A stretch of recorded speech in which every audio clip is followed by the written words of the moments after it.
यही चाहेंगे कि उसकी 3 बच्चियां हैं, 5-5 लाख रुपए उन लड़कियों के नाम एफडी हो जाए, 5 लाख रुपए उसकी बहू को मिल जाए और एक 50 गज में उसे बेचारे को अपना चाहे 3 साड़ी दे दो, कम से कम उसे अपना दाल रोटी अपना पका ले खा ले अपना, बस इतना चाहते हैं। नमस्कार, आप देख रहे हैं सावधान उत्तराखंड लाइव और मैं हूं आपके साथ सूरज गोस्वामी।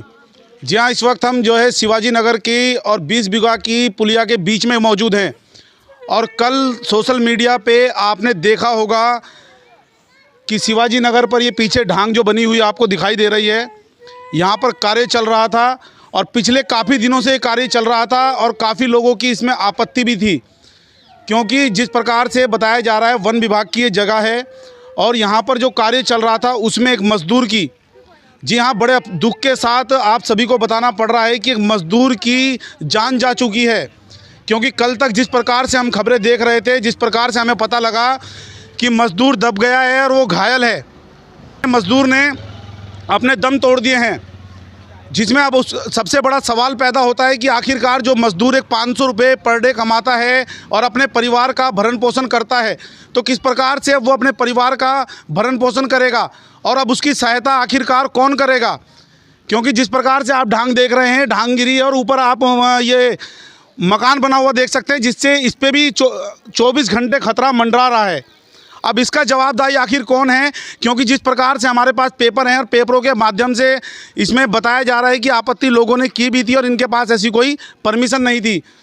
कुछ लोग यहाँ पर मौजूद हैं उस परिवार के, जो व्यक्ति अब इस नहीं है, जो मज़दूर अब नहीं रहा इस दुनिया में, उसका परिवार भी है और तमाम यहाँ के लोग हैं, उनसे बातचीत करेंगे, जानेंगे कि आखिरकार पूरा मामला क्या है और उनकी क्या मांग है।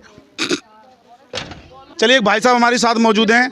भाई साहब, कहाँ से हैं आप? हम यहीं से हैं, शिवाजी नगर से। कब ये घटना हुई है और क्या कुछ कहना चाहेंगे, किस प्रकार से पूरा प्रकरण था, आप बताएं।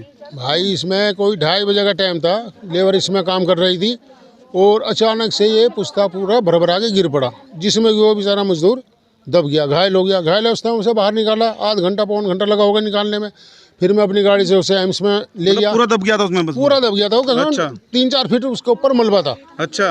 तब उसको निकाल के हमने यहाँ पे पहुँचाया एम्स में, ट्रामा सेंटर, उसमें इमरजेंसी में। तो वहाँ से रात तक ये खबर आ रही थी कि भाई चलो अभी है, उसमें सांस है। अच्छा। मगर वो इतना फ्रैक्चर हो चुका था कि पैर से लेकर सिर तक वो फ्रैक्चर है। अच्छा। उसके बचने की उम्मीद बहुत ही कम थी।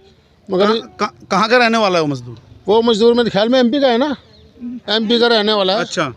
और 15-20 दिन हुए ने यहाँ आए हुए और इस साइड पे वो कल ही आया काम करने, ठेकेदार ने और साइड पे भेज रखा था, सुनने में आया। मगर कल ही वो इस पे लगा था और तब ये हादसा अचानक हो गया। अब खबर आई कि वो लड़का बेचारा एक्सपायर हो गया। अच्छा। और उसके यहाँ 3 बच्चे हैं, लड़कियां छोटी-छोटी, 1 साल की। बच्चे यहीं रहते हैं? यही है। अच्छा। छोटी लड़की एक तो गोद में ही है, साल भर की, एक मेरे ख्याल में 2-3 साल की, एक 4 साल की होगी।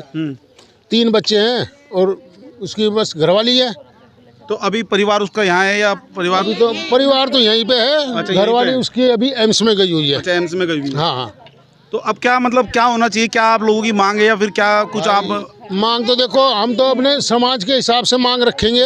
हम सारा समाज यहाँ खड़ा है, मोहल्ले वाले खड़े हैं। बिल्कुल। उस हिसाब से हम तो यही चाहेंगे कि उसकी 3 बच्चियां हैं, 5-5 लाख रुपए उन लड़कियों के नाम एफडी हो जाए, 5 लाख रुपए उसकी बहू को मिल जाए और एक 50 गज में उसे बेचारे को अपना चाहे 3 साड़ी दे दो, कम से कम उसे अपना दाल रोटी अपना पका ले खा ले अपना, बस इतना चाहते हैं। अच्छा। इससे ज़्यादा हम भी समाज की हैसियत से, क्योंकि हम यहाँ बैठे हैं, सब पूरे समाज में है, तो हम भी देख रहे हैं मजदूर का दुख है। 500 रुपये के पीछे आदमी इतनी दूर से आया 2 रुपये कमाने के लिए और जवान गंवा दी, 3 बच्चे हैं, इसलिए हम चाहते हैं कि उसका कुछ सोचे।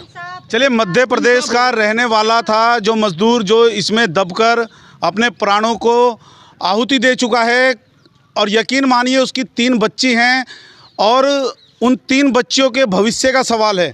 आखिरकार अब वो बच्चियों का क्या होगा, कैसे उनका भरण पोषण होगा और किस प्रकार से उनका परिवार चलेगा, ये अपने आप में एक बहुत बड़ा सवाल है। तमाम यहाँ पर जो देख सकते हैं आप, इसी क्षेत्र के रहने वाले तमाम लोग हैं और तमाम लोगों का यही कहना है कि उनको आर्थिक सहायता मिले और ये वाकई ही ये बहुत बड़ा सवाल है कि क्योंकि मजदूर जो काम कर रहा था, अकेला मजदूर काम कर रहा था?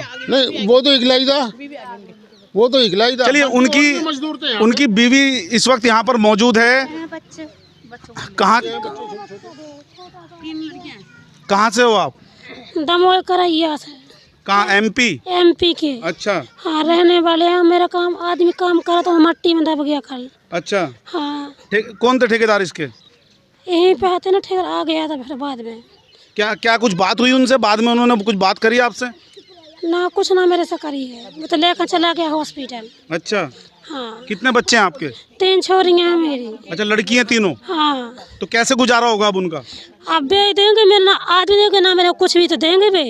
अच्छा। हाँ मेरे को चाहिए ना मेरा। पढ़ाई कर रहे हैं बच्चे आपके? अभी ना पढ़ेंगे बच्चे छोटे छोटे तीनों जो है ना तीनों। एक जाओगा ना एक छोटी सी। चलिए देख सकते हैं अभी छोटे छोटे बच्चे हैं और अभी इनकी पढ़ने की उम्र है, लेकिन उसके बावजूद अब जब जिनके सर पर उनके पिता का छाया चला गया, आप लोग अंदाज़ा लगा सकते हैं किस प्रकार की उस परिवार पर बीत रही होगी, किस प्रकार से उसका परिवार अब आगे चलेगा। ये उनकी बीवी हैं जो दुखी हैं इस वक्त, और दुखी वाली बात भी है क्योंकि सर से जब इनके साया ही चला गया, जो करने वाला था, जो परिवार को पालने वाला था, नहीं रहा, तो किस प्रकार से अपने परिवार का भरण पोषण करेंगे? क्या कहेंगे इस विषय में? क्या सहायता मिलनी चाहिए इनको? मैं तो ये कहना चाहती हूँ कि इनके जो है इनकी सहायता ये मिलनी चाहिए कि इनके जो छोटे छोटे बच्चे हैं इनके नाम 5-5 लाख रुपए होना चाहिए। इनको 50 गज ज़मीन भी मिलनी चाहिए। इनका पूरा खर्चा एंड तक उठाना चाहिए। हम ये कहते हैं इनका पढ़ना लिखना सब उठाना चाहिए, क्योंकि बहुत छोटे हैं। अब इनको भी नहीं पता कि हमारे बाप हैं कि नहीं हैं। हम तो ये उनसे यही दुआ कहेंगे कि जितनी भी जनता देख रही है यहाँ पे और इन समझ रही है तो उस हिसाब से इनकी सहायता की जाए। इनको सब चीज़ मिलना चाहिए, सुविधा मिलना चाहिए। हम इस बात के लिए कहेंगे जिंदाबाद। हम साफ बोलते हैं, कल हम भी मजदूरी करते हैं, हमारे भी बच्चे हैं। ऐसा ना हो भगवान किसी के साथ। हम तो कह रहे हैं कि इनको इंसाफ जरूर मिलना चाहिए, जरूर उनके पास होना चाहिए। हम तो ये कहते हैं आपको। चलिए क्या कहें इससे ज़्यादा, क्योंकि काफ़ी दुख का विषय है और ये जांच का विषय भी है, क्योंकि जिस प्रकार से पुष्टा बताया जा रहा है इस पर कई लोगों की आपत्ति भी थी और बताया जा रहा है कि इसमें वन विभाग के और कुछ अधिकारी हैं जो मिले हुए हैं।